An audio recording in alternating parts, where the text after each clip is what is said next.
ಎಲ್ಲರಿಗೂ ನಮಸ್ಕಾರ. ಒಂದ್ಸಲ ನಮಸ್ಕಾರ ಹೇಳಿ. ವಿದ್ಯಾರ್ಥಿಗಳಿಗೆ ಅವರಿಗೆ ಗೌರವ ಕೊಟ್ಟು ವೇದಿಕೆ ಮೇಲೆ ಯಾರೋ ಕೂತ್ಕೊಳ್ಳದೆ ಬರೀ ನಾವು ಲೈಟ್ನಿಂಗ್ ದ ಲ್ಯಾಂಪ್ ಮಾಡಿದ್ವಿ, ದೀಪ ಹಚ್ಚಿದ್ವಿ, ಮತ್ತೆ ಎಲ್ಲ ಕುಳಿತಿದ್ದಾರೆ.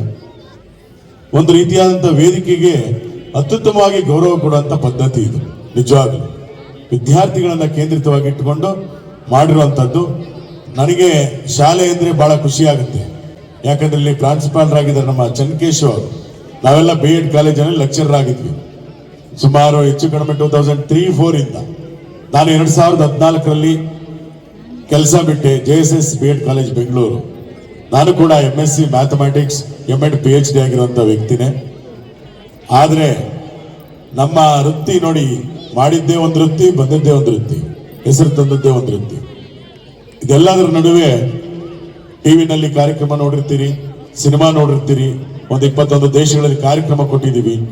ಎಲ್ಲದಕ್ಕಿಂತ ಖುಷಿ ಕೊಡೋದು ಕಲಾವಿದರನ್ನ ಇಲ್ಲಿ ಗೌರವಿಸಿ ಈ ತರ ಶಾಲೆಗಳು ಕರ್ಕೊಂಡ್ ಬಂದಾಗ ನನಗೆ ಸ್ವಲ್ಪ ಫೀಲ್ ಆಗುತ್ತೆ.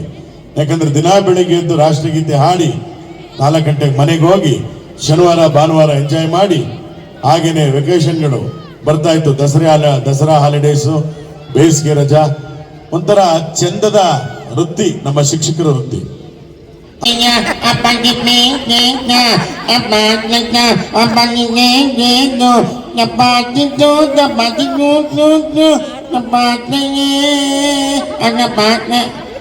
ಯಾರಿಗಾದ್ರೂ ಅರ್ಥ ಆಯ್ತಾ? ನಮ್ಮ ಅಪ್ಪನಾಡೆ ಅರ್ಥ ಆಗ್ಲಿಲ್ಲ. ಮೊನ್ನೆ ನನ್ನ ಫ್ರೆಂಡು ಸೀನಾ ಅಂತ ಬಿದ್ದುಬಿಟ್ಟಿದ್ದ, ತುಟಿ ಹೊಡೆದೋಗ್ಬಿಟ್ಟಿತ್ತು. ಅವನಿಗೆ ಸರ್ಜರಿ ಮಾಡಿದ್ರು. ಒಂದು ತಿಂಗಳ ಕಾಲ ಅವನು ಮಾತಾಡ್ತಾ ಇದ್ದ ಹಿಂಗೆ, ಒಬ್ಬಿ ನೀ ಗುಣಿದೀಯ ಅಂತ. ನಾನು ಸುಮ್ಮನೆ ಇರಲಿಲ್ಲ, ಹಾಸ್ಯ ಕಲಾವಿದ. ಅಲ್ಲಿರೋರ್ಗೆ ಹೇಳಿದೆ, 1 ನಿಮಿಷ, ಇದರದ್ದು ಅರ್ಥ ಗೊತ್ತಾ ನಿಮಗೆ? ಯಾವ ನನ್ನ ಮಗನ ಗೊತ್ತು ಸರ್? ನನಗೆ ಗೊತ್ತು, ಹೇಳ್ತೀನಿ ಕೇಳಿ ಅಂದೆ. ಹೇಳಿ ಸರ್ ಅಂದ್ರೆ, ಕೇಳಿಸ್ಕೊಡಿ. ಆ ಪಾಪಿಯ ಈ ಪಾಪಿ ಬೊಯ್ದ್ನ, ಈ ಪಾಪಿಯ ಆ ಪಾಪಿ ಬಡ್ದ, ಅಯ್ಯ ಪಾಪಿಯೇ ಅಯ್ಯ ಪಾಪಿ ಮುಂಡೆ ಮಗನೇ. ನಿಮಗೆ ಗೊತ್ತಿತ್ತಾ ಇದು? ನಗಬೇಕು ಅಂದ್ರೆ ನಾವು ಮಾಡ್ಕೊಳ್ಳುವಂಥದ್ದು. ಮೊನ್ನೆ ಬಂದ್ರು ಒಳ್ಳೆ ಗಾಯಕಿ, ಸಖತ್ತಾಗಿ ಆಡ್ತಾ ಇದ್ದಾರೆ. ಮಕ್ಕಳೆಲ್ಲ ಬಂದ್ಬಿಟ್ರು, ಸಾಲ ಸ್ಟಾಪ್ ಮೇಡಮ್, ಹಂಗಲ್ಲ ಆಡೋದು, ತಪ್ಪು ಆಡ್ತಾ ಇದ್ದೀರಾ, ಅದು ಬೇರೆ ತರ ಆಡೋದು ಅಂದ್ರು. ಅವ್ರು ಚೆನ್ನಾಗಿ ಆಡ್ತಾ ಇದ್ದವರು, ಹೌದಾ ಇನ್ನೆಂಗೆ ಅಂದ್ರು. ಹೂವಿನ ಬಾಣದಂತೆ ಯಾರಿಗೂ ಕಾಣದಂತೆ ಹಾಡಿನ ಸಾಲಿನಲ್ಲಿ ಮೂಡುವ ಪ್ರಾಣದಂತೆ ಬಂದೆ ನೀನು. ಅವ್ರ ಹೆಂಗಾಡ್ತಿದ್ರು ಗೊತ್ತಾ? ಹೂವಿನ ಬಾಣದಂತೆ. ಈಗ ಮಕ್ಕಳಿಗೆ ಆ ಹಾಡು ಫೇಮಸ್ ಆಗಿರೋದ್ರಿಂದ ಈ ಹಾಡು ಹೀಗೆ ಇರಬೇಕು ಅಂತ ತಿಳ್ಕೊಂಡ್ಬಿಟ್ಟಿದ್ದೇವೆ. ಪಾಪ ಈ ಭಾಗದ ಹುಡುಗಿನೇ ಬಹಳ ಚೆನ್ನಾಗಿ ಕಾಮಿಡಿ ಮಾಡ್ಕೊಂಡು ಹಾಡಿತ್ತು ನೋಡಿ. ಒಬ್ಬೊಬ್ರಲ್ಲ ಒಂದೊಂದು ಕ್ರಿಯೇಟಿವಿಟಿ ಇರುತ್ತೆ. ಮಕ್ಕಳು ಕನ್ಫ್ಯೂಸು. ಒರಿಜಿನಲ್ ಹಾಡಿಗಿಂತ ಈಗ ಹಾಡಿರೋ ಹಾಡೇ ಒರಿಜಿನಲ್ ಅಂತ ಕೇಳ್ತಾ ಇದ್ದಾರೆ ಆ ಮಟ್ಟದಲ್ಲಿ. ಆವಾಗೆಲ್ಲ ಒಂದು ಹೀರೋಗೊಂದು ಹೀರೋಯಿನ್ ಒಂದು ಹಾಡಿತ್ತು, ಬಾರೆ ಅಂತ. ಬಾರೇ ಬಾರೇ ಚಂದದ ಚೆಲುವಿನ ತಾರೆ.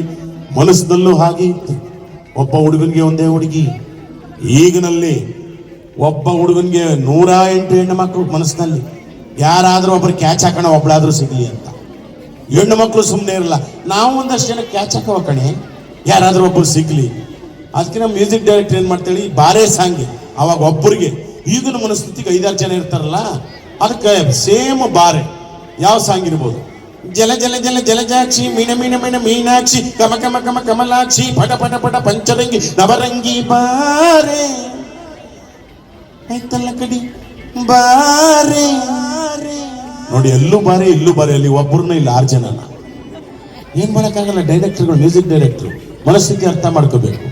ಆವಾಗ ಎಲ್ರು ನಾವು ಯಾವುದೇ ಕಾರಣಕ್ಕೂ ಕೆಟ್ಟ ಕೆಲಸ ಮಾಡಬೇಡ್ರಿ, ದುಡೀರಿ ಅಂತೇಳಿ ಕಸ್ತೂರಿ ನಿವಾಸದಲ್ಲಿ ಆಡಿಸಿ ನೋಡು, ಬೀಳಿಸಿ ನೋಡು, ಉರುಳಿ ಹೋಗೋದು ಅಂದ್ರೆ ಸ್ವಾಭಿಮಾನ ನಾವು ಯಾವಾಗಲೂ ಕೊಡಬೇಕು, ಬೇಡಬಾರ್ದು. ಆಡಿಸಿ ನೋಡು, ಬೀಳಿಸಿ ನೋಡು, ಉರುಳಿ ಹೋಗೋದು. ಈಗ ಎಲ್ಲರ ಹತ್ರ ಬೇಡಬೇಕು, ಸೇಮ್ ಅದೇ. ಆಡಿಸಿ ನೋಡು, ಬೀಳಿಸಿ ಯಾವುದು? ಜೀವನ ಟಾಣಿಕ್ ಬಾಟ್ಲು ಕುಡಿಯಕ್ ಮುಂಚೆ ಅಳ್ಳಾಡ್ಸು ಅಳ್ಳಾಡ್ಸು ಅಳ್ಳಾಡ್ಸು ಅಳ್ಳಾಡ್ಸು ಅಳ್ಳಾಡ್ಸು 90 ಕಾಸು 90 ಕಾಸು 90 ಕಾಸು. ನೋಡ್ರಿ, ಅವಾಗ ಸ್ವಾಭಿಮಾನದಿಂದ ಕೊಡಿ ಅಂದ್ರೆ ಇವಾಗ ಬೇಡಿ ಅಂತ. ಏನು ಮಾಡಕ್ಕಾಗಲ್ಲ. ಅವಾಗ ಪ್ರೀತಿಲೊಂದು ಸುಖ ಇತ್ತು. ಅದಕ್ಕೊಂದು ಹಾಡು, ಪ್ರೀತಿಯಲ್ಲಿ ರಸುಕಾಗುತ್ತೆ ಇರಲಿಲ್ಲ ಹೂ ಅಂತೀಯ ಹೂ ಅಂತೀಯ, ಪ್ರೀತಿಲಿ ರಸುಕಕ್ಕೆ ಹೂ ಅಂತೀಯ ಹೂ ಅಂತೀಯ. ಆವಾಗ ಒಂದು ಲವ್ ಲೆಟರ್ ಕೊಡಕ್ 5 ವರ್ಷ ಆಗೋದು, ಮಕ ಕಣ್ಣು ನೋಡಕ್ 3 ವರ್ಷ ಆಗೋದು ಲವರ್ಸ್ಗಳು. ಈಗ ಬೆಳಿಗ್ಗೆ ನೋಡ್ತಾರೆ, ಮಧ್ಯಾಹ್ನ ಮದುವೆ, ರಾತ್ರಿ 10 ಗಂಟೆ ಮೇಲೆ ಡೈವರ್ಸ್. ಆ ತರ ಆಗಿದೆ ನೋಡಿ. ಈ ಪ್ರೀತಿಯಲ್ಲಿ ಇರೋ ಸುಖ ಗೊತ್ತಿಲ್ಲ, ಹೂ ಅಂತೀಯ ಹೂ ಅಂತೀಯ. ಈಗ ಅದೇ ಸಾಂಗ್ ಹಿಂಗ್ ಬಂದಿದೆ, ಅಂತೀಯ ಮಾವ ಹೂ ಅಂತೀಯ ಮಾವ. ಯಾವ್ದಕ್ಕೆ ಹೂ ಅನ್ಬೇಕು, ಯಾವ್ದಕ್ಕೆ ಹೂ ಅನ್ಬೇಕು? ಬದಲಾವಣೆ ಏನು ಮಾಡಕ್ಕಾಗಲ್ಲ. ಹಾಗೆ ನಮ್ಮ ಹೆಣ್ಮಕ್ಳೆಲ್ಲ ಒಂದ್ಸರಿ ಚಪ್ಪಾಳೆ ತಟ್ಕೊಳ್ರಮ್ಮ, ಆ ಗಂಡು ಮಕ್ಳು ಒಂದ್ಸರಿ ಚಪ್ಪಾಳೆ ತಟ್ಕೊಳ್ಳಿ. ಯಾಕೋ ಗಂಡು ಮಕ್ಳು ವೀಕು, ಯಾವ್ದು ಭಾಗ್ಯ ಬಂದಿಲ್ಲ ಅಂತ ಅವ್ರ ಯೋಚನೆ. ನಿಮಗೆ ಬಂದಿದೆಯಲ್ಲ ಬಸ್ ಭಾಗ್ಯ, 2,000 ರೂಪಾಯಿನ ಭಾಗ್ಯ, ಅದಕ್ಕೀಗ ಹೆಣ್ಮಕ್ಳು ರಪ ರಪ ರಪ ಅಂತ ಹೊಡಿತಾ ಇದ್ದಾರೆ. ನಮ್ಮ ಗಂಡು ಮಕ್ಳು 30% ಜಾಸ್ತಿ ಆಗ್ಬಿಟ್ಟಿದೆ ಅಲ್ಲಿ. ಅದಕ್ಕೆ ಈಗಲೇ ಯೋಚನೆ ಮಾಡ್ತಾರೆ, ಅವಾಗಪ್ಪ. ಒಂದ್ಸರಿ ಗಂಡು ಮಕ್ಳು ಚಪ್ಪಾಳೆ ತಟ್ಟಿ. ಕೆಲವ್ರಿಗೆ ಮಾತ್ರ ಹೇಳಿದ್ದು, ಎಲ್ಲ 30%ಗೆ ಹೋಗಲ್ಲ. ಯಾಕಂದ್ರೆ ಒಂದ್ ಕಡೆ ಹೋದೆ, ನಾವೇ ಟ್ಯಾಕ್ಸ್ ಕಟ್ಟೋದು ಕರೆಕ್ಟಾಗಿ, ನಮ್ ದುಡ್ಡೇ ಕೊಡ್ತಿರೋದು ಅವ್ರಿಗೆ 2,000 ಅಂತ ಒಬ್ನು. ಈ ತರದವ್ರು ಇರ್ತಾರೆ, ಏನು ಮಾಡಕ್ಕಲ್ಲ, ಏನು ಉತ್ತರ ಕೊಡಕ್ಕಾಗಲ್ಲ. ಅವ್ರು ಹಿಂಗೆ ನನ್ನ ಮಿಮಿಕ್ರಿ ಯಾರು ವಾಯ್ಸ್ ಬೇಕು ನಿಮ್ಗೆ, ಎಲ್ಲ ವಾಯ್ಸ್ ಮಾಡ್ತಾರೆ ಅಂದ್ರು. ನಾನು ಬಂದ್ರೆ ಸ್ಟೇಜ್ ಅವನು, ಅಲ್ಲ ಎಲ್ಲರೂ ವಾಯ್ಸು ಮಾಡ್ತೀಯಾ, ನಮ್ ಚಿಕ್ಕಪ್ಪನ ವಾಯ್ಸ್ ಮಾಡೋ ಅಂದ. ನಿಮ್ ಚಿಕ್ಕಪ್ಪ ಯಾರು? ರಾಜಗೌಡ ಅಂತ ಮಾಜಿ ಚೇರ್ಮನ್, ಮಾಡಲೇ ಅಂತ. ಸಾರ್ ಇವ್ರು ಚಿಕ್ಕಪ್ಪ ರಾಜಗೌಡ ಎಲ್ಲಿದ್ದೀರ, ಬನ್ನಿ ಸಾರ್ ಮೇಲೆ ಅಂದೆ. ಏನ್ ನಮ್ ಚಿಕ್ಕಪ್ಪನ ಕರಿತೆ ಸ್ಟೇಜ್ ಮೇಲೆ, ಹೆಂಗೈತೆ ಮೈಗೆ ಅಂತ. ಯಾಕೆಂದೆ, ಅಲ್ಲಿ ಇಂಪಾಸಿಬಲ್. ಯಾಕಪ್ಪ ಅಂದೆ, ಅವ್ರ ಸತ್ತು 30 ವರ್ಷ ಆಯ್ತು, ನಾನೆಲ್ಲ ಹುಡುಕ್ಲಿ ಮತ್ತೆ ವಾಯ್ಸ್ ಮಾಡಿದ್ದೆ. ಇನ್ನೊಂದ್ ಕಡೆ ಹೋದೆ, ಸಾರ್ ನರಸಿಂಹರಾಜ್ ಅವ್ರು ವಾಯ್ಸ್ ಮಾಡಿ ಅಂದ್ರು. ಹಿರಿಯ ನಟ ನರಸಿಂಹರಾಜು ಅವ್ರು ಹೊಗೆ ಹಾಕ್ಸ್ಕೊಂಡು ನೋಡು, ಹೊಗೆ ಮಾತ್ರ ಹಾಕ್ಬೇಡಪ್ಪ, ಸಾಕಣೋ ಬೇಡ. ನರಸಿಂಹರಾಜ್ ಅವರೆಲ್ಲ ಹೊಗೆ ಹಾಕ್ಸ್ಕೊಂಡವ್ರೆ ಅಂತ ಹೇಳಕ್ ಮಾಡ್ತಾ ಇದೀಯಾ?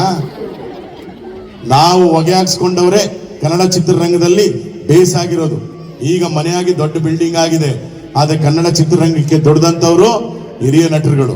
ಅವ್ರನ್ನೆಲ್ಲ ಜ್ಞಾಪಿಸ್ಕೋಬೇಕು ನಾವು. ಅದಕ್ಕೆ ಹಿರಿಯ ನಟ ನರಸಿಂಹರಾಜ್ ಕೇಳಿದ್ರಂತ ಖುಷಿಯಾಗಿ ಒಂದು ಸಿನಿಮಾದಲ್ಲಿ ಒಂದು ಡೈಲಾಗ್ ಇತ್ತು ಕತ್ತೆ ಜೊತೆ, ಅದನ್ನು ಶುರು ಮಾಡ್ಕೊಂಡೆ.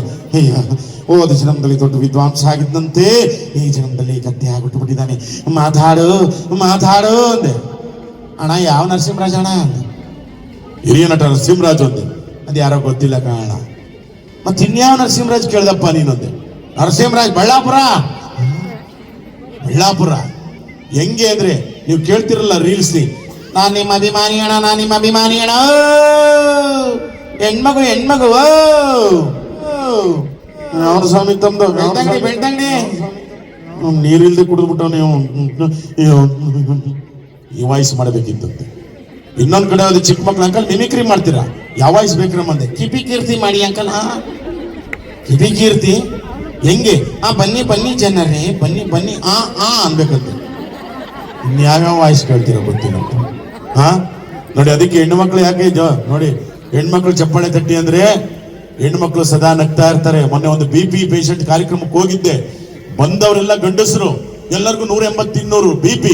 ಸ್ವಲ್ಪ ಜಾಸ್ತಿ ಹೋದ್ರೆ ಸ್ಟ್ರೋಕ್ ಅಂತೆ ಅವ್ರಿಗೆ ಹಾಸ್ಯ ಕಾರ್ಯಕ್ರಮ ಮಾಡಿದ್ವಿ. ಇದು ನಿಜವಾಗಿ ನಡೆದಂಥದ್ದು. ರಾಘವೇಂದ್ರ ರಾಜ್ಕುಮಾರ್, ನಾನು ರಿಚರ್ಡ್ ಲೂಯಿಸ್ ಅವರು ಕಾರ್ಯಕ್ರಮ ಆದ್ಮೇಲೆ ಮತ್ತೆ BP ಚೆಕ್ ಮಾಡಿದ್ರು. ಯಾರ್ಯಾರಿಗೆ 180, 200 ಇತ್ತೋ ಅವ್ರದೆಲ್ಲ 120, 130, 140 ಅಂದ್ರೆ ಹೆಚ್ಚು ಕಡಿಮೆ ನಾರ್ಮಲ್ ಇತ್ತು. ಇದು ಯಾವುದರಿಂದ ಸಾಧ್ಯ ಆಯ್ತು? ಡಾಕ್ಟರ್ ಕೇಳಿದೆ, ಏನ್ ಡಾಕ್ಟರ್ ಇದು ಅಂದೆ. ನಗಬೇಕ್ರಿ, ಜನ ನಗ್ತಾ ಇಲ್ಲ, ಇವಾಗ ಮಾತಾಡ್ತಾ ಇಲ್ಲ, ಬಿಸಿಲು ಕಾಯ್ತಾ ಇಲ್ಲ, ಚಳಿ ತಡಿತಾ ಇಲ್ಲ, ಜೊತೆಗೆ ಮಳೆ ಹೋದ್ರೆ ನೆನೀತಾ ಇಲ್ಲ, ಜನರ ಜೊತೆ ಮಾತಾಡ್ತಾ ಇಲ್ಲ, ಅದಕ್ಕೆ ಎಲ್ಲ ರೋಗಗಳು ಅಟ್ಕಾಯಿಸ್ಕೊಂತ ಇದೆ. ಮೊದಲೆಲ್ಲ ಕೆರೆ ಕಟ್ಟೆಗೆ ಶೌಚಾಲಯಕ್ಕೆ ಎಲ್ಲಿ ಹೋಗ್ತಾ ಇದ್ರು? 5 ಕಿಲೋಮೀಟರ್ ನಡ್ಕೊಂಡು ಕೆರೆ ಹತ್ರ ಹೋಗ್ತಾ ಇದ್ರು, ಹೊಳೆ ಹತ್ರ ಹೋಗ್ತಾ ಇದ್ರು. ಬರಬೇಕಾದ್ರೆ 5 ಕಿಲೋಮೀಟರ್ ವಾಕ್ ಮಾಡ್ಕೊಂಡು ಬರ್ತಾ ಇದ್ರು, ಆರೋಗ್ಯ ಚೆನ್ನಾಗಿರ್ತಾ ಇತ್ತು. ಅದಾದ್ಮೇಲೆ ಇತ್ತದ ಕಡೆ ಮಾಡಿದ್ರು ಒಂದು 20 ಹೆಜ್ಜೆ ಟಾಯ್ಲೆಟ್ಗೆ, ಆಮೇಲೆ ಮನೇಲಿ ವಾಸ್ತು ಪ್ರಕಾರ 10 ಹೆಜ್ಜೆ, ಅದಾದ್ಮೇಲೆ ಮಾಸ್ಟರ್ ಬೆಡ್ರೂಮ್.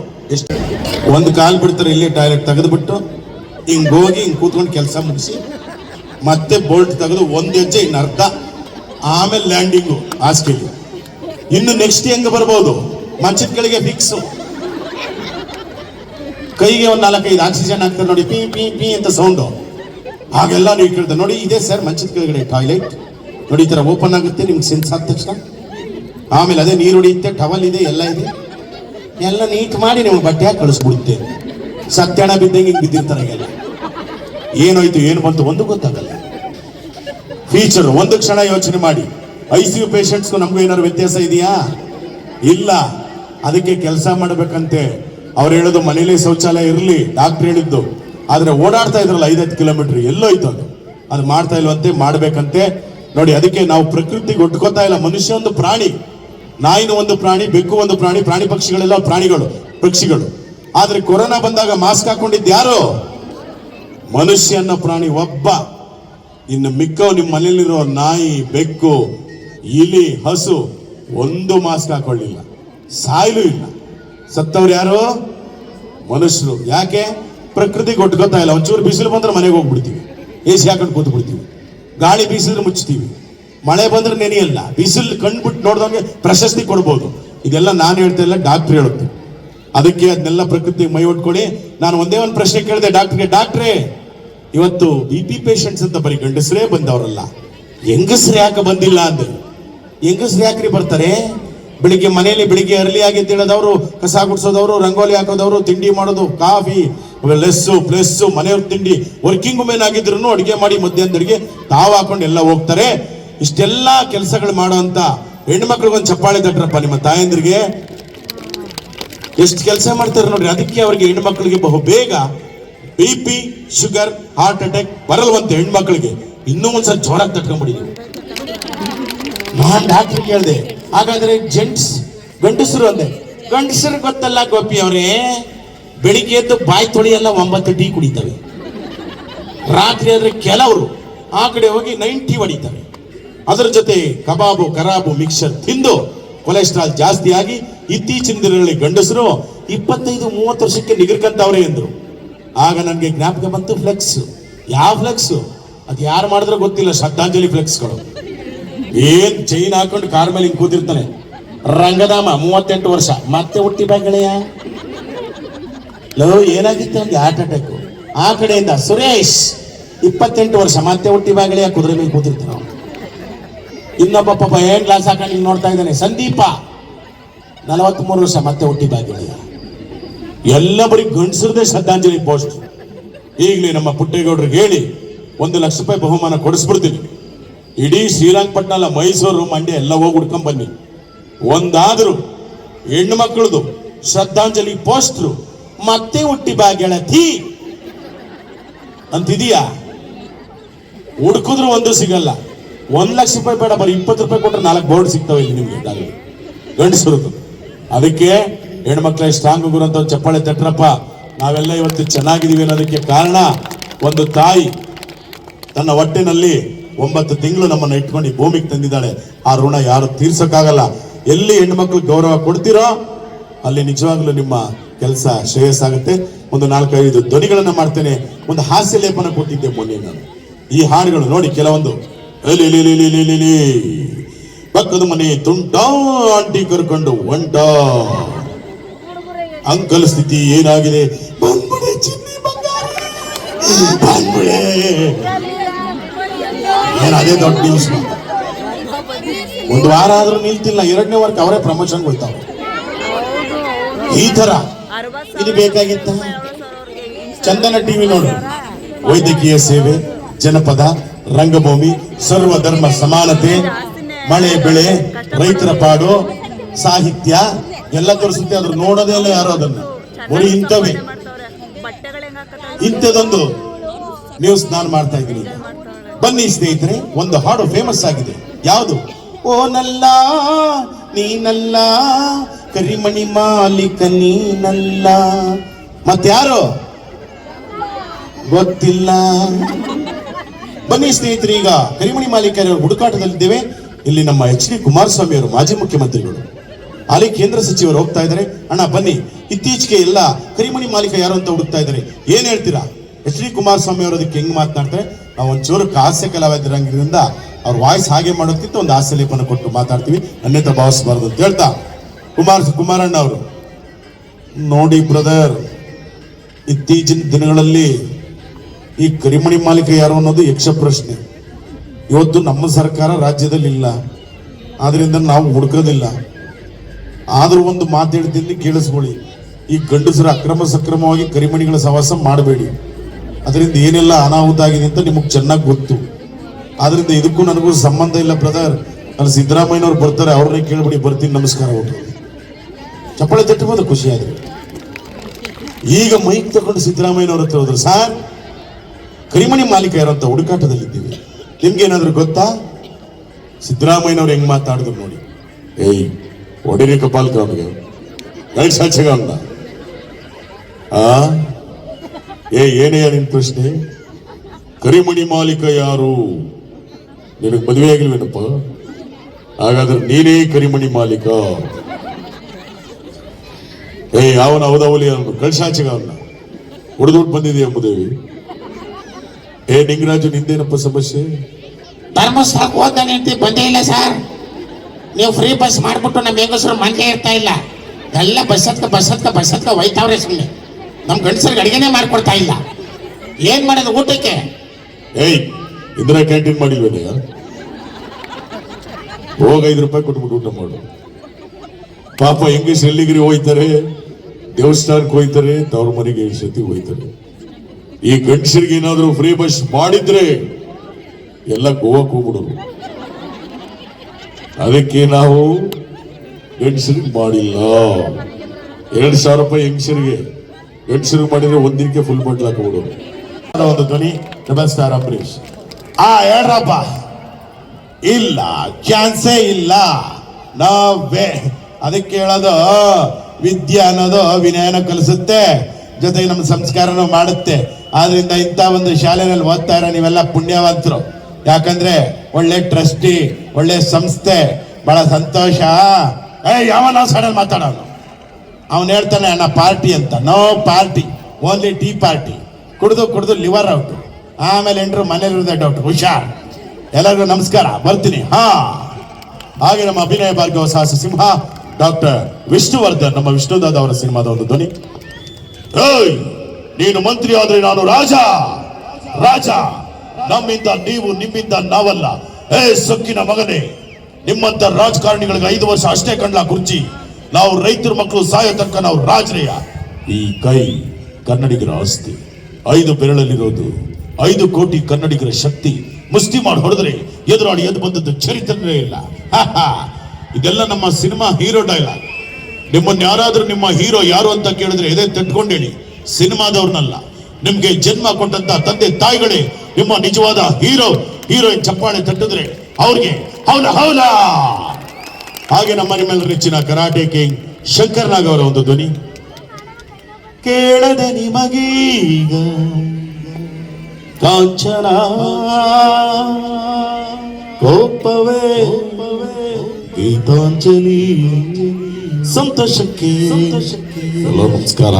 ಯಾಕಂದ್ರೆ ಈ ಶಂಕರ್ನಾಗ್ ಅಂದ ತಕ್ಷಣ ಚಪ್ಪಾಳೆ ತಗ್ತೀರ.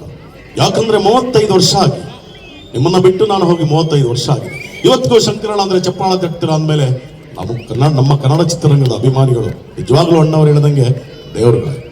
ಶಂಕರಣ್ಣ ನಿಮ್ಮ ಸ್ಮಾರಕ ಎಲ್ಲಿ ಅಂತ ಕೇಳಿದ್ರೆ ನಾನು ಹೇಳೋದಿಷ್ಟೇ, ನನ್ನ ಸ್ಮಾರಕ ಎಲ್ಲ ಹುಡುಕ್ಬೇಡಿ.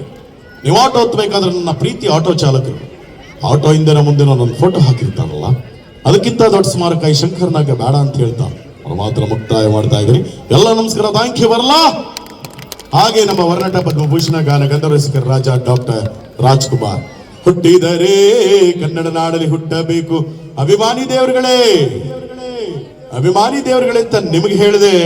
ಈ ನನ್ನ ದೇವರುಗಳು, ನಮ್ಮ ಮಗ ಪುನೀತ್ ರಾಜ್ಕುಮಾರ್ನ ನೀವುಗಳ ದೇವರು ಅಂತ ಹೇಳಿದ್ರಲ್ಲ.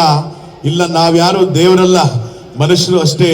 ನಿಮ್ಮೆಲ್ಲರ ಚಪ್ಪಾಳೆ ಕನ್ನಡ ಚಿತ್ರರಂಗದ ಮೇಲಿರಲಿ, ನಾಟಕದ ಮೇಲಿರಲಿ, ಜನಪದ ಮೇಲಿರಲಿ, ಸಾಹಿತ್ಯದ ಮೇಲಿರಲಿ ಅಂತ ಹೇಳ್ತಾ ಕನ್ನಡ ಭಾಷೆನ ಬಳಸಿ ಬೆಳೆಸಿ ಉಳಿಸಿ. ಜೈ ಕರ್ನಾಟಕ ಮಾತೆ. ಅಭಿಮಾನಿ ದೇವರುಗಳೇ ಶರಣಾರ್ಥಿ. ಧನ್ಯವಾದಗಳು. ಧ್ವನಿ ಮಾಡೋದಕ್ಕೆ ಬೇಕಾದಷ್ಟಿದೆ, ಆದರೆ ಕಾಲಾವಕಾಶ ಕಡಿಮೆ ಇರೋದ್ರಿಂದ ಇಷ್ಟು ನಾನು ಕೊಟ್ಟಿರೋ ಅವಕಾಶ ಜಾಸ್ತಿ ತಗೊಂಡಿದ್ದೀನಿ. ಮತ್ತೊಮ್ಮೆ ಸಿಕ್ಕಿದಾಗ ಇನ್ನೂ ಹೆಚ್ಚಿನ ಧ್ವನಿ ಮಾಡ್ತೀನಿ. ನಿತ್ಯಾನಂದ ಅವರೇ, ಈ ಟಿವಿ ಗಾಸಿಪ್ ಬಗ್ಗೆ ಏನ್ ಹೇಳ್ತೀರಾ? Something is happening, maximum happening ಆಗ್ಬಿಟ್ಟಿದೆ. ಏನ್ ಮಾಡ್ತಾ ಇದ್ರಿ ಇಲ್ಲಿ ಬಿಡಿದಿನಲ್ಲಿ? Asanas, kundalinis, ring dances like this ಬಹಳ ಚೆನ್ನಾಗಿ ಮಾಡ್ತಾ ಇದ್ರಿ. ಮೊನ್ನೆ ಯಾರೋ ಲೇಡೀಸ್ಗೆ ದೀಕ್ಷೆ ಕೊಟ್ರಂತೆ. ಹೆಣ್ಣು ಮಕ್ಕಳ ಬಗ್ಗೆ ಗಂಡು ಮಕ್ಕಳು ಒಳ್ಳೆ ಅಭಿಪ್ರಾಯ ಇಟ್ಕೊಳ್ಳಿ ಅಂತ ಕಾಮಿಕ್ ರೈಮಿಂಗ್ ವರ್ಡ್ಸಲ್ಲಿ ಹೇಳಿ. So nice. ಎಲ್ಲ ಗಂಡಸರೇ ಕೇಳ್ಕೊಡಿ. Listen carefully. I want to tell something about ladies to gents. Understand? Actually ಒಂದೆರಡು ಮಾತು ಹೇಳ್ತಾ ಇದ್ದೀನಮ್ಮ, ಒಂದೆರಡು ನಿಮಿಷಕ್ಕೆ ಕೇಳಿಸ್ಕೊಳ್ಬೇಕಷ್ಟೇ. ನಮ್ಮ ಸಿನಿಮಾದಲ್ಲಿ ಒಂದು ಡೈಲಾಗ್ ಇತ್ತಣ್ಣ, ಆಕಾಶದಲ್ಲಿರೋ ನಕ್ಷತ್ರ, ನೀರಲ್ಲಿರೋ ಮೀನು, ನನ್ನ ಜೊತೆ ಇರೋ ನನ್ನ ಸೆಲೆಬ್ರಿಟೀಸ್ಗಳು ಯಾವತ್ತು ಬದಲಾಗಲ್ಲ. ಆಕಾಶಕ್ಕೆ ತಲೆ ಕಟ್ಟು ಭೂಮಿಗೆ ಬೆರಳಿಸಿ ನಿಯತ್ತಿಂದ ಕಟ್ಟಿರೋ ಸ್ವಂತ ತೂಗುದೀಪ ಬ್ರ್ಯಾಂಡ್ ಕ್ಯಾಡ್ಬರೀಸ್. ಐರಾವತ ಬರ್ತಾ ಇದೆ, ತಾಕತ್ತಿದ್ರೆ ಕಟ್ಟಾಕ ನೋಡೋಣ. ಹೆಣ್ಮಕ್ಳು ಹಾಕೊಳ್ಳೋ ತಕ್ಷಣ ಕುಕ್ಕುಮನೆ ಬಾಟ ಮಾಡಿ ಇಟ್ಕೊಂಡಿದ್ವಿ, ಅಂಥದ್ರಲ್ಲಿ ಬಾಟ ಮುಟ್ತಾರೆ ಬಿಡಲ್ಲ. ನಮ್ಮ ಹೆಣ್ಮಕ್ಳು ತಂಟೆಗೆ ಬಂದ್ರೆ ಹೆಣ್ಮಕ್ಳ ಬಗ್ಗೆ ಅಶ್ಲೀಲವಾಗಿ ಮೆಸೇಜ್ ಮಾಡಿದ್ರೆ ಉಲ್ಲಾಜಿಲ್ದೇನು ಕುಡಿತಾ ಇರ್ತೀವಿ. ಎಲ್ಲ ನಮಸ್ಕಾರ. ಥ್ಯಾಂಕ್ ಯು ಚಿನ್ನ. ಹಾಗೆ ನಮ್ಮ ಪವರ್ ಸ್ಟಾರ್ ಪುನೀತ್ ರಾಜ್ಕುಮಾರ್ ಅವ್ರ ಸಿನಿಮಾದ ಒಂದು ಡೈಲಾಗ್, ಅಪ್ಪಾಜಿ ಯಾವಾಗಲೂ ಹೇಳೋದು, ಅನ್ನನ ವೇಸ್ಟ್ ಮಾಡಬೇಡ, ಯಾಕಂದ್ರೆ ರೈತನ ಶ್ರಮ ಅಂತ. ನಿಜವಾಗ್ಲೂ ರೈತ ಈ ದೇಶದ ಬೆನ್ನೆಲುಬು. ಹೇ ಡವರಾಜ, ಪ್ರತಿಯೊಬ್ಬನ ಜೀವನದಲ್ಲಿ ದೀಪಾವಳಿ ಬಂದೇ ಬರುತ್ತೆ. ಪಟಾಕಿ ಯಾವಂದೇ ಇರಲಿ ಅಂಟ್ಸೋರು ನಾವಾಗಿರ್ಬೇಕಷ್ಟೇನೆ. ಇರೋದೊಂದು ಜೀವನ, ಮುಂದೆ ಏನಾಗುತ್ತೆ ಗೊತ್ತಿಲ್ಲ, ಹಿಂದೆ ಏನಾಗುತ್ತೆ ತಿಳಿದಿಲ್ಲ. ಎಲ್ಲಿ ಮಲಗ್ತೀವಿ, ಎಲ್ಲಿ ಬದುಕ್ತೀವಿ, ಎಲ್ಲ ಬರ್ದಿದ್ದಾನೆ, ಎಲ್ಲ ವಿಧಿ ನಮ್ಮ ಕೈಯಲ್ಲಿ ಏನೂ ಇಲ್ಲ. ಆರನ ಜೈಕಾರನ್ನ ಯಾವತ್ತು ನಾವು ಕೇಳಾಕ್ಸ್ಕೋಬಾರ್ದು. ಅಭಿಮಾನಿಗಳು ಬೆಳೆಸಿದ್ರೆ ಬೆಳವಣಿಗೆ, ಅಭಿಮಾನಿಗಳು ಮೆರೆಸಿದ್ರೆ ಮೆರವಣಿಗೆ. ಅಭಿಮಾನಿಗಳೇ ನಮ್ಮನೆ ದೇವರು. Thank you very much. ಹಾಗೆ ನಮ್ಮ ಬಿಗ್ ಬಾಸ್ ಕಿಚ್ಚ ಸುದೀಪ್ ಅವ್ರ ಜೊತೆ ಗಿಲ್ಲಿ ನಟ ಅವರಿದ್ದಾರೆ ಅನ್ಕೊಳ್ಳಿ. ಬಿಗ್ ಬಾಸ್ ಕಿಚ್ಚ ಸುದೀಪ್ ಅವ್ರ ಜೊತೆ ಗಿಲ್ಲಿ ನಟ ಒಂದು ಸಣ್ಣ ಸಂಭಾಷಣೆ. ಬಿಗ್ ಬಾಸ್ ಸೀಸನ್ 12 ಸಿಂಹನ ಫೋಟೋದಲ್ಲಿ ನೋಡಿದೀಯ, ಟಿವಿಲಿ ನೋಡಿದೀಯ ಅಷ್ಟೇ, ಯಾಕೆ ಝೂನಲ್ಲಿ ನೋಡಿದೀಯ, ಒಟ್ಟಿಯಾಗಿ ಶ್ರೀರಂಗಪಟ್ಟಣ ಸ್ಟೇಜ್ ಮೇಲೆ ನಿಂತ್ಕೊಂಡು ಮಾತಾಡೋದು ನೋಡಿದೀಯ ನೀನು? ತೆಗೆದೊಂದು ಬಿಟ್ಟು ಅಂದ್ರೆ 1.5 ಟನ್ ಪಂಚ ಹಾಕೋಣಲೇ. ಒಬ್ಬ ಪೊಲೀಸ್ ಆಫೀಸರ್ ಟ್ರಾನ್ಸ್ಫರ್ ಆದ್ರೆ ಹೋಗೋದು ಮತ್ತೊಂದು ಪೊಲೀಸ್ ಸ್ಟೇಷನ್ಗೆನೆ, ಪೋಸ್ಟ್ ಆಫೀಸ್. ಮದಕರಿ, ವೀರ ಮದಕರಿ. ನಿಮ್ ಜೊತೆ ನಮ್ಮ ಗಿಲ್ಲಿ ಇದ್ದಾರೆ. ಗಿಲ್ಲಿ ಅವರೇ, ನಮ್ಮ ಶ್ರೀರಂಗಪಟ್ಟಣ ಜನ ಕೇಳ್ತಾ ಇದ್ದಾರೆ, ಮೊನ್ನೆ ಯಾವುದೋ ಒಂದು ಹಾಡಾಡಿದ್ರಂತೆ, ಅದನ್ನ ಹೇಳಿ. ಅಣ್ಣ ಯಾವ್ದಣ್ಣ? ಗಿಲ್ಲಿ ಅವರೇ, ಯಾವುದೋ ದೊಡ್ಡಪ್ಪ ಚಿಕ್ಕಪ್ಪ ಅದಣ್ಣ ಆಯ್ತಣ್ಣ, ಹೇಳ್ತೀನಣ್ಣ. ಆ ಕಡೆ ಕೂತಿರೋ ದೊಡವ, ಈ ಕಡೆ ಕೂತಿರೋ ಚಿಕ್ಕವ. ದೊಡವ ದೊಡವ ದೋಸೆ ಕೊಡು, ಚಿಕ್ಕವ ಚಿಕ್ಕವ ಚಟ್ನಿ ಕೊಡು, ನಮ್ಮಪ್ಪ ರಾಜ ಕೊತ್ತಂಬರಿ ಬೀಜ ಸಾರ್ಗ ಹಾಕೋ ಸೊಪ್ಪು. ನೀವಿಬ್ರು ಮಾಡಿರೋ ತಪ್ಪು. ಗಿಲ್ಲಿ ಅವರೇ, ನೀವೇನ್ ದಬಾಕಿದ್ದೀರಿ? ಅಣ್ಣ ಬಾತ್ರೂಮಲ್ಲಿ ಬಕೆಟ್ ದಬಾಕಿದ್ದೀನಿ ಕಣ. ಈ ಕಿಚ್ಚನ ಚಪ್ಪಾಳೆ ಗಿಲ್ಲಿಗೆ, ನಿಮ್ಮ ಚಪ್ಪಾಳೆ ಗಿಲ್ಲಿಗೆ. Thank you very much. ಎಬ್ಬಿಸ್ಕೊಡ್ತಾರೆ ನೋಡೋಣ. ದೊಡ್ಡಣ್ಣ, ಓಹೋ ಕೊಲಲೆ ಪಾಟುಕು ಬಾರಡವು. ಬಕ್ ಬಕ್ ಬಕ್ ಬಕ್ ಬಕ್ ಬಕ್. ಏನ್ ನೋಡ್ತಾ ಇದ್ದೀರಾ? ಹೀಗೆ ಹೋದ್ರೆ ಪಾಂಡುಪುರ ಬರ್ತದ, ಕೈ ನೋವು ಬರ್ತದೆ. ಯಾರೋ ನಮ್ಮ ಟೆನಿಸ್ ಕೃಷ್ಣ ಬರ್ತಾವ್ರಲ್ಲ, ಟೆನಿಸ್ ಕೃಷ್ಣ. ಆಯ್ ಆಯ್ ಆಯ್, ನಮಸ್ಕಾರ ಕಂಡ್ರಣ್ಣ, ನಮಸ್ಕಾರ ಕಂಡ್ರಕ್ಕ. ಮಾಯಮ್ಮನ್ ದೇಶಕ ದೊಡ್ಡಣ್ಣ, ಒಂದೇ ಒಂದು ಪ್ರಶ್ನೆ ಕಣ್ಣಣ್ಣ. ಅದೇನು ಅಂತ ಕೇಳಿ ಮಹಾಪ್ರಭು. ಏನಿಲ್ಲ ಕಣ್ಣಣ್ಣ, ಜಾಸ್ತಿ ಎಣ್ಣೆ ಹೊಡಿತಾರಲ್ಲಣ್ಣ, ಅವ್ರಿಗೆ ವಯಸ್ಸೇ ಆಗಲ್ವಂತೆ. ನಿಜನೇನಣ್ಣ? 100%. ಯಾರ್ಯಾರು ಜಾಸ್ತಿ ಎಣ್ಣೆ ಹೊಡಿತಾರೋ ಅವ್ರಿಗೆ ವಯಸ್ಸೇ ಆಗಲ್ಲ. ಯಾಕೆ ಹೇಳಿ? ವಯಸ್ಸಾಗೋಕ್ಕೂ ಮುಂಚೆ ನೆಗದು ಬಿದ್ದು ನೆಲ್ಲಿಕಾಯಿ ಹಾಕ್ತಾರಲ್ಲ, ಇಲ್ಲೆಲ್ಲ ವಯಸ್ಸಾಯ್ತದೆ. ಜಿಗ್ ಛಾಕ್ ಜಿಗಿ ಜಿಗಿ ಛಾಕ್. ಹೋಗ್ಬಿಟ್ಬಾ, ಟಾಟಾ. ಥ್ಯಾಂಕ್ ಯು, ಧನ್ಯವಾದಗಳು. ಸ್ವಲ್ಪ ಜಾಸ್ತಿ ತಗೊಂಡೆ, ಅನ್ಯತಾ ಭಾವಿಸಬೇಡಿ. ಮಕ್ಕಳ ಕಾರ್ಯಕ್ರಮಗಳೆಲ್ಲ ಇದೆ, ಅದರಿಂದ ಅವಕಾಶ ಕೊಟ್ಟಿದ್ದಕ್ಕೆ ನಮ್ಮ ಈ ಒಂದು ಸಂಸ್ಥೆಯ ಮುಖ್ಯಸ್ಥರಿಗೆ, ಪುಟ್ಟೆ